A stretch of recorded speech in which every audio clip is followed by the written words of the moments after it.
2021.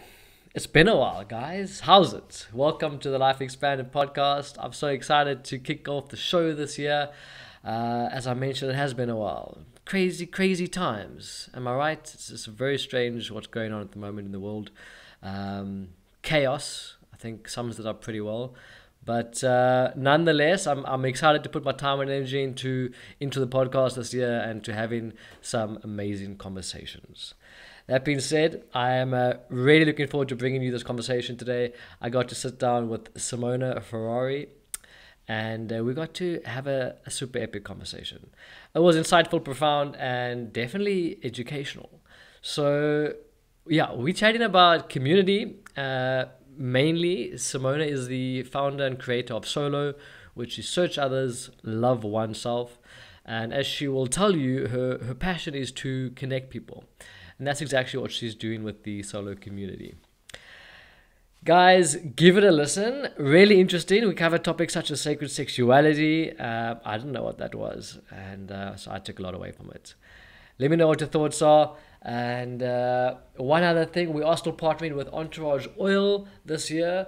It's a really amazing cannabis oil supplement that has great healing potential. So the feedback has been amazing. If you guys are interested, give me a shout, hook you up, and otherwise enjoy the show, enjoy the conversation. I really did. And we'll see you on the next one. Cheers, guys.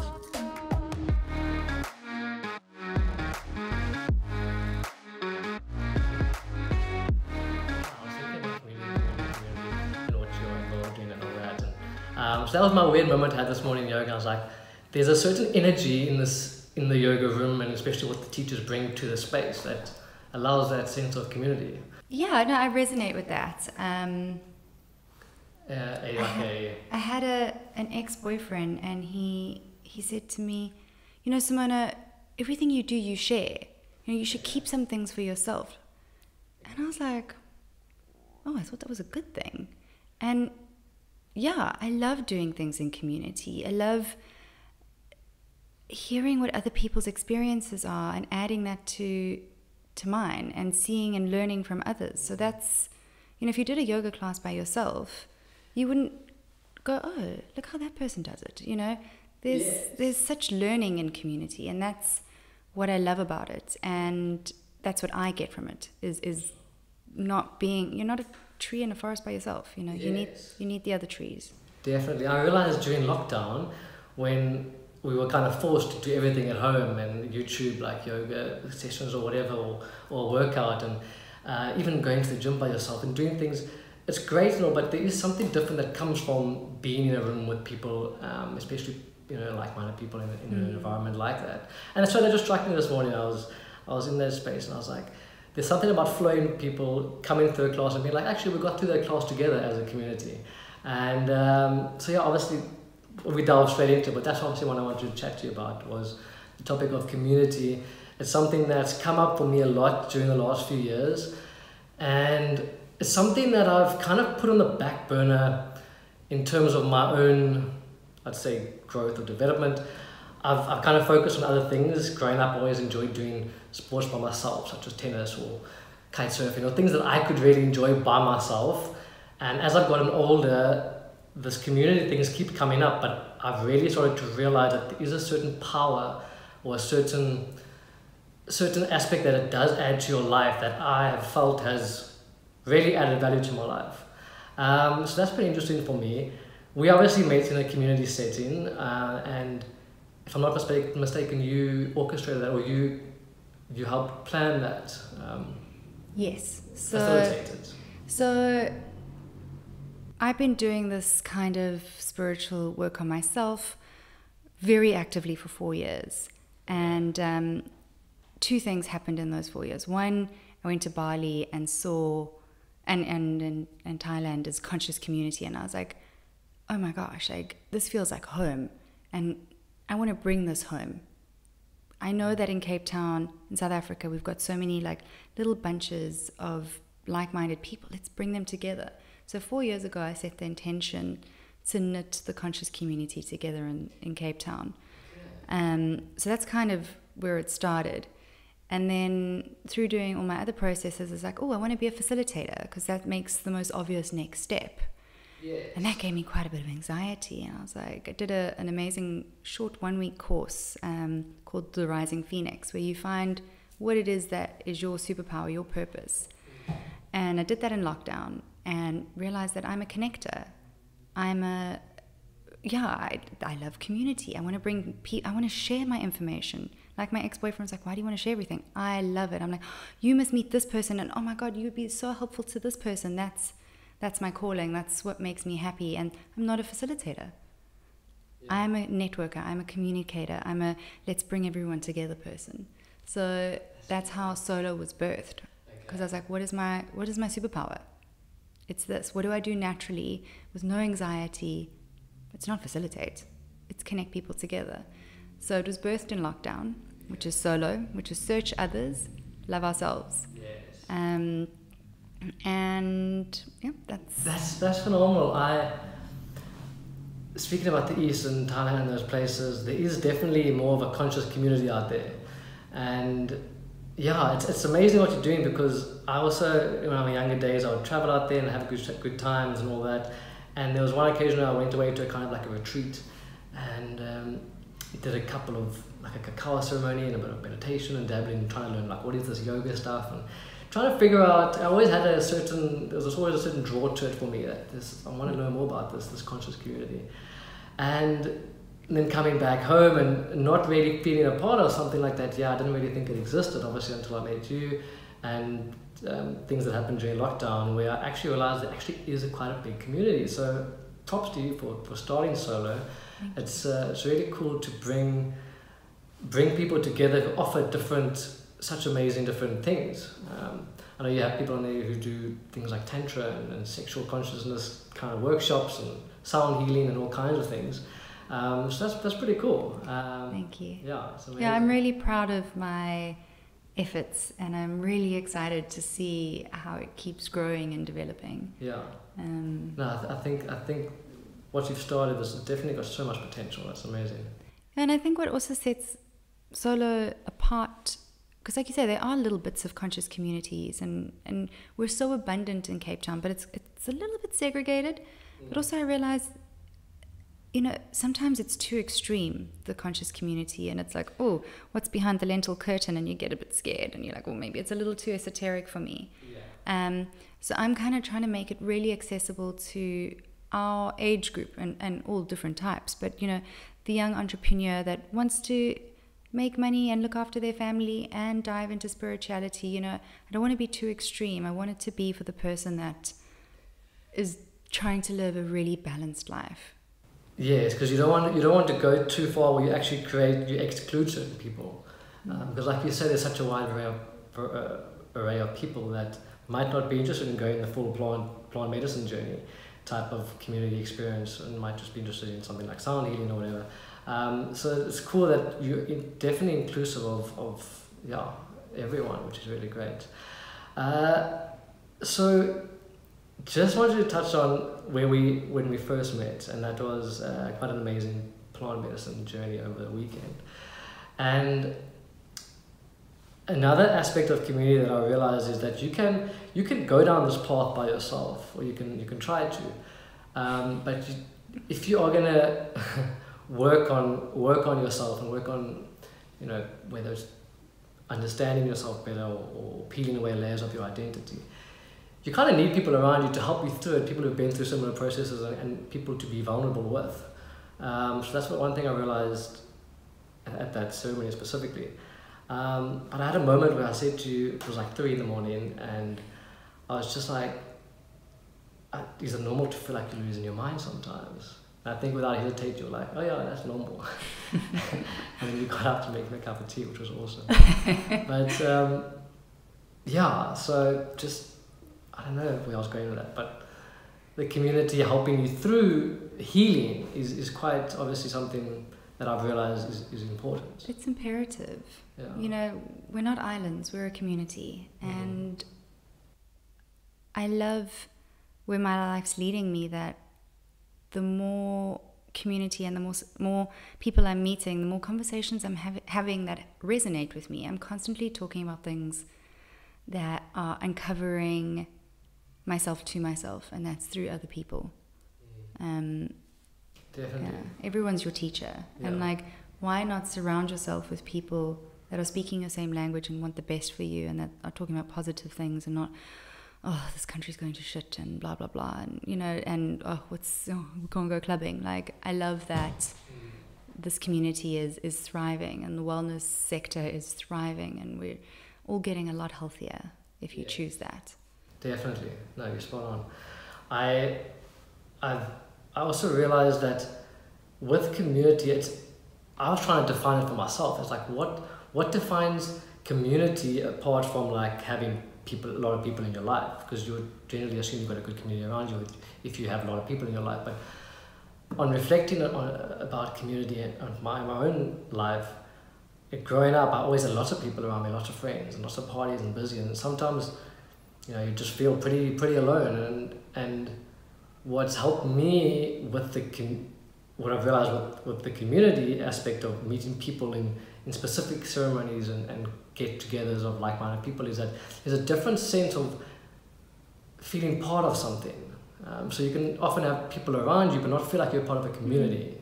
Have you found that? Like, yeah, there's a goal.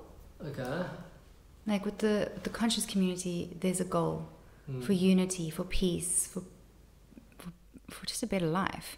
Whereas having a lot of people around you, the goals are so different. Yeah.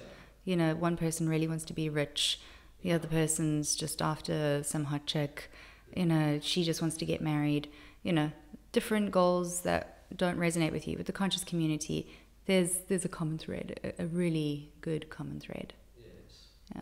Definitely. And I definitely think a key aspect of that is, I'd love to hear your opinion on this, but obviously I think it's something that is a bit overdone these days, but there is truth to it, and that's being able to be vulnerable, especially for guys. And it doesn't mean you have to open up and be, you know, or sob about something, but just being able to be real with people, which I think sometimes is a bit harder for guys. I don't know if you've found that, or vulnerability is a huge topic, so close to my heart. That's why I'm like struggling with it, because I've got so much content for vulnerability.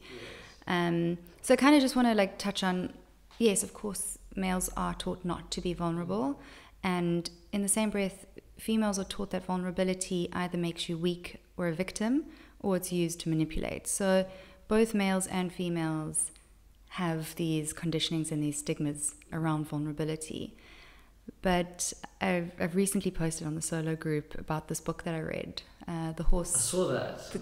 The boy, the horse, the mole, and the fox. I think I've got it in the wrong order. Yeah. But like, what struck so deep was this vulnerability. You know, I think it was like, being brave is asking for help.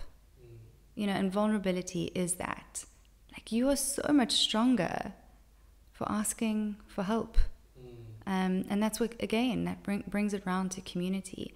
Being around like-minded people, when you ask for help, they're not going to judge you and be like, oh boy, what, you know, like, oh my gosh, thank you for asking for help. I have a solution, or I have some guidance, or, oh, I don't know the answer. Let's go to this person, and then you learn. So that's, and vulnerability for me, I do have a very confident presence, and that's my armor. Okay. And I've recently learned that vulnerability is a huge currency for me.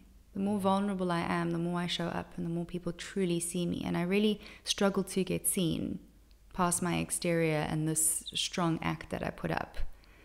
Okay. So I just think that if everyone can really reflect on vulnerability and what it means to them, they'll really uncover a lot of gems about themselves. And I think something that struck me is something just as simple as sitting around in a circle with people and being asked to share something, or share your experience, or being able to be a bit open and sharing with a group of people, and then realizing, hang on, that person just shared something that I've also been through, and you realize other people are also going through different struggles in their life, and it could be something simple or something extreme, but everybody's, to quote Ram Dass, walking each other home, and once you realize that, it's quite a liberating thing. It's quite a nice thing to be a part of the conscious community. You can put your bags down, start unpacking. Yeah, definitely. Which is just, we've got so much baggage. And if you can put the bag down and be like, oh, I don't need this. I don't need to carry this. Yeah. Oh, thanks. Oh, I'm not weird. Yeah. That's normal. Yes. Or, oh, shit. Oh, you can help me? Oh. Yeah. Yeah, there's actually a beautiful thing I experienced 2 years ago, which I really need to get more involved in. It's called circling. Okay. And it's literally a facilitator holding a circle. So it's like another workshop, but it's called circling. So it's not just like an opening and a closing circle. I should really put you in contact with this guy. He is fabulous, Gabriel. And circling. What is circling. So I don't know too much about it, but it's really holding that circle, people really showing up, being vulnerable, and him also like kind of like a therapist, like asking questions that make you go deeper. So it's not like you're just sharing and then it's like left in the void. It becomes like a real conversation. I think we should definitely investigate circling. Yeah, and that's how a lot of these things happen with solo. It's like, ooh, yeah, that's cool. Let's investigate it. Let's put on a workshop. Like, that's how quickly things are happening with solo. It's just a conversation. It's just networking with somebody, being like, oh, hang on, okay, and then it just becomes something. Let's share it. Yeah. And there's certainly power in changing somebody who's quote unquote on your level, and instead of going to like a therapist or somebody and sitting and talking to somebody where you can't feel like you can relate and be able to chat to people. And these other specific ceremonies or life-changing events that have kind of been an inflection point in your life, like that you would highly recommend to people, or people look into, or I don't know, anything that's specifically stuck out to you that you found has helped you? And the modality that cracks me open the quickest is sacred sexuality, which can be a bit of a mouthful. What is sacred sexuality? To really like put it in layman's terms, and it's tantra, a form of tantra. Tantra is really, when you Google tantra, you go down a really weird rabbit hole. But it's, for me, I'm trying not to go down the rabbit hole. Go down the rabbit hole. So Tantra to me, or sacred sexuality... I actually wanted to pick your brain on this because I know you posted about Tantra, and I see you're very creative and open with your social media. Yeah, so there's many versions of it. I'm going to speak about mine. It could be right, it could be wrong, but this is my experience. So that 4 years ago when I was in Thailand, I just went on a little gap year, hit 30, was like... took some time by myself, did every workshop I could get my hands on. I did Tantra, and it was a Tantra workshop. And the one exercise that this the facilitator put on, he was like, you're going to stand in a circle across from someone, and you're going to mimic like an ape, and you're going to look into their eyes and like do this ecstatic movement and make these sounds. And I was like, the floor has to open. Like, I don't want, this is petrifying. No. I was like, okay, if I go to the bathroom, it's going to look obvious that I'm trying to escape. Like, I was just escape strategizing the whole time. Pushed through it. It was the most liberating experience. I was so in my body. My mind had gone. And that's what Tantra is to me, or sacred sexuality, is letting that your body talk and coming home, because your body isn't your mind. It doesn't feel self-conscious. It's your mind that's feeling self-conscious. Your body has a natural knowing, and coming home to that natural knowing. So that's what Tantra is to me. It's those kinds of workshops that get you into your body. And the more you are in your body, the more liberated you are, so that when you are having sex, you are really making love to your partner, to yourself, to the world. And that's what's so beautiful. And that, to me, is what Tantra is coming home to your body. So it doesn't have anything specifically to do with sex, but sex is a natural overflow of Tantra, essentially getting to that level, but being able to be completely comfortable in expressing yourself in whatever way it is. Yeah. So how... Sexual energy. Okay. Okay. we all know it, we all love it, we all know that when we are feeling it, it is strong. It's so tangible. It's an energy source that's so tangible. It is strong. And with this kind of workshopping, they harvest that incredible energy into self-development. If that kind of, I still don't feel like I've articulated it well.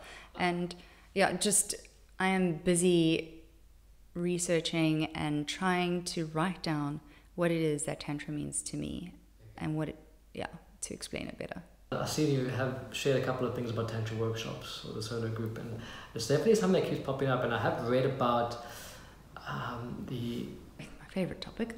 You did ask me what was like my most life-changing. So that was the one that was 4 years ago. And then last year I did a thing called ISTA, which is International School of Temple Arts. They've just cancelled their retreat in South Africa because of COVID.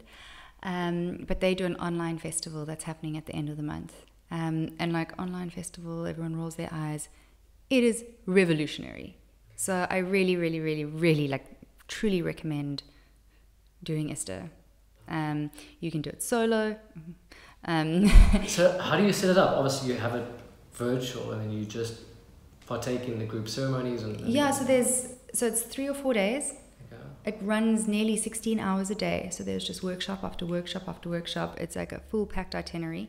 You click onto the Zoom link. It's so well executed. You are going into rooms, but the community is amazing. So you have the facilitator, you do a workshop, there's breakout rooms, then there's like different parties so you can enjoy each other's company. There's dance party, there's breath work, there's it's jam-packed. And then obviously you can't attend everything, 30 days afterwards you get the material, so you can do all of this stuff at home by yourself. So basically all you need to do is block off a weekend or block off a few hours every day and figure out on the schedules like what you want to participate in. Life-changing. Okay. I definitely need to check that out and get involved. There's so many workshops. So ISTA, that when it comes to South Africa, level 1 is 1 week and it's a jam-packed schedule. Level 2 is based solely on shadow work and that's another week. So there's workshop after workshop after process where you are meeting your shadow. To know yourself truly and fully, you need to see the dark and the light. And with plant medicine, you get to, for me, I go into shadow work, I go into the dark, and there's stuff that I go and I see and I sort out, like the last mushroom ceremony I did with Tara, who hosts my mushroom ceremonies. I felt like I went into my brain and did some serious spring cleaning. I went in and lifted all the books and did all the dusting, and I came out feeling so much lighter. So to feel lighter, you need to, spread. My analogy to plant medicine, because everyone's so scared of it, and everyone's so scared of going into their mind. They don't want to do inner work because they're like, oh, what am I going to find? And it's kind of like when you're a child and you're scared of what's under your bed, and you're like cowering there, and then you finally get the courage, and you look under the bed, and there's nothing there, and you're like, oh. So that's like shadow work. Just look, shine light onto it. There's nothing to be scared of. Definitely do a lot of shadow work when you do a plant medicine journey. So you say you can also get the same kind of delving deep with the Tantra workshop and delve into the shadow stuff. Is it, how do you tap into that without going into the plant medicine? Is it just a different? So where it's different, for one, is Tantra, you're 100% of sober mind. There's no plant medicine. There's, it's very strict. You're dealing with such sensitive matters. So the integration is far quicker because you're embodying it. With the Tantra shadow work, you're not going home and going, what was it that I did, and what did I see, and what did that shape mean? And it's live, it's happening. You are integrating as you go. But there's like emotional release, which can be nasty. You're hitting a pillow for like 7 minutes and things are bubbling up. So that's shadow work. I'm trying to think of the other things that, I found the one aspect that I wanted to touch on, being part of a community and doing workshops like these and experiences like these, it allows you to connect with yourself and with nature. And in order to do that shadow work, to know what shadows are even there in yourself. I feel like a lot of people are not, how would I phrase it, not even aware that they have shit to work on, or shit holding them back, traumas from the past that is manifesting in a certain behavior now. And I think it's just delving deeper into yourself. And I think these communities bring together that kind of healing. Yes. So yeah, it's painful, and we touched on it before, you know, you can't unsee what you've seen. And when you start doing this work, it's work. And you start looking at yourself and the world very differently. But the more work you do, the more liberated you are. You know, it's basically like that boogeyman under your bed. You know, when you haven't looked, you're petrified. You're living in this little box and you're trying to be careful. Look under, you know, it's a little bit scary and it's quite a lot of work, but you are so much more liberated. And that's what I live for, is freedom. From that time that I actually said to you, does it feel like you're sometimes losing your mind? And I reflected on that quite a bit since that specific journey. And like you said, once you see, you can't unsee. Once you kind of shatter that illusion or that Maya, and you go through and you even your own identity that's based on certain belief systems or whatever. And once you kind of shatter that and realize that you are not that, you can feel like you kind of, like, what's going on? Your sense of identity is getting stripped away, or you're peeling back layers the more you do this kind of work. And it's the most rewarding thing, but also it's not sometimes an easy process. No, because your ego is not your amigo. You know, he's going to fight and kick and scream, and he's there to protect you, or she, or it. But realizing that you're not it is quite a... Yeah, and that's what the meditation and the plant medicine and all these experiences start helping you see. That you are not it, and you are not your thoughts. I felt like I've been going insane sometimes when I look around me. I'm like, I think the world's also going a bit insane. And I think community has been something that I've been wanting to delve into for a while, so thank you so much. And yeah, I love what you're doing, and I think there's so much potential with what you're doing. Because I think the only way to heal in general is coming together, not doing it by yourself. Something I've realized. Yeah, and I just would like to urge everyone to either like be a part of a community, be a part of Solo. It's open to everyone.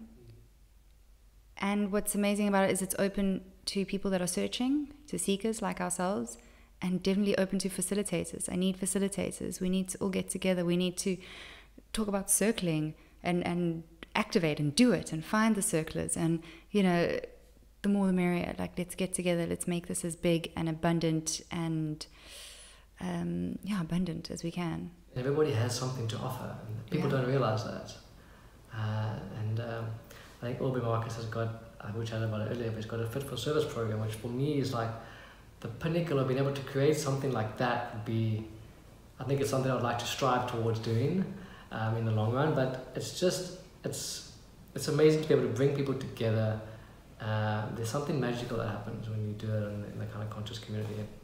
It's cool. I was working out of the country for a few years, and I had a really great community there, and then coming back home and not wanting to be in a certain environment kind of left me somewhat isolated, and starting to find things that allowed me to be part of a community, and getting through lockdown, all the weird synchronicities that happened leading up to being a Pakalani, which led me to being there the second time with you, and realizing that there is an amazing community around, and being part of that moving forward is something I'm looking forward to. So, thanks. Personal habits that you found that make your day better or expand your life?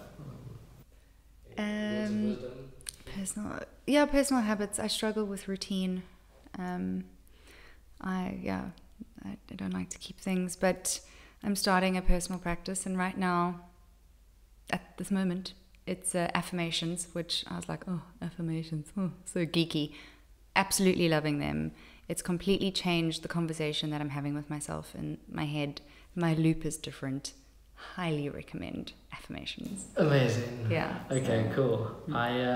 One of the first things that I think that set me off on this path that I'm on was a mind power workshop with Robin Banks years ago, and one of his big things was affirmations. And as kind of cheesy as it might sound to do, they actually do have power in them when you implement them into your life on a daily basis or whatever, and you find a way to. They're pretty powerful. Yeah, So, you know, and I love I that. second it. That I roll my eyes when I say affirmations, Yeah. because it's like really the starting point. And I've done so many intense things, but I love that it's come around. And yeah, so right now for me, I'm promoting affirmations. Okay, cool. Well, I'll link up anything that you're involved with, the people who want to be a part of the community or find the community, especially in these times where we're all kind of isolated. Reach out to me, reach out to you, or whatever, and just get involved. I think it's just taking that step and doing something unknown, like a breathing workshop or a sound healing or plant medicine journey, and your life can change. So Yeah, it's pretty I powerful. agree. So. And thank you for the podcast, because you're creating a community.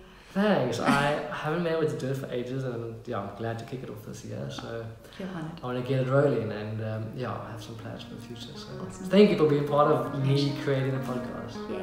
Really appreciate it. Thank you, Simona.